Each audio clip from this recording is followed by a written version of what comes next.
Surat crime બ્રાન્ચને મોટી સફળતા મળી છે। વર્ષ 2012ના આર્મ્સ એક્ટના ગુનામાં છેલ્લા 14 વર્ષથી ફરાર રહેલા હથિયારોના મુખ્ય સપ્લાયરને ક્રાઇમ બ્રાન્ચે મધ્યપ્રદેશમાંથી ઝડપી પાડ્યો છે। સુરત શહેર ક્રાઇમ બ્રાન્ચ દ્વારા લાંબા સમયથી ફરાર આરોપીઓ વિરુદ્ધ ચલાવવામાં આવી રહેલી ઝુંબેશ દરમિયાન મોટી સફળતા હાથ લાગી છે।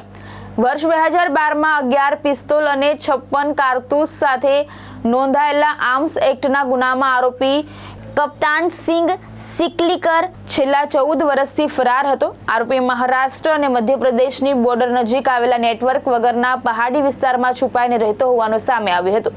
આરોપીને પકડવા માટે નામદાર કોર્ટ દ્વારા વોરંટ પણ જાહેર કરવામાં આવ્યું હતું।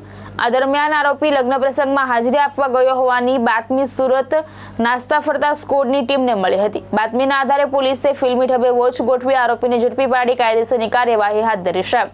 ભાવેશ ઉપાધ્યાય, દ્રષ્ટિકોણ ન્યૂઝ, સુરત।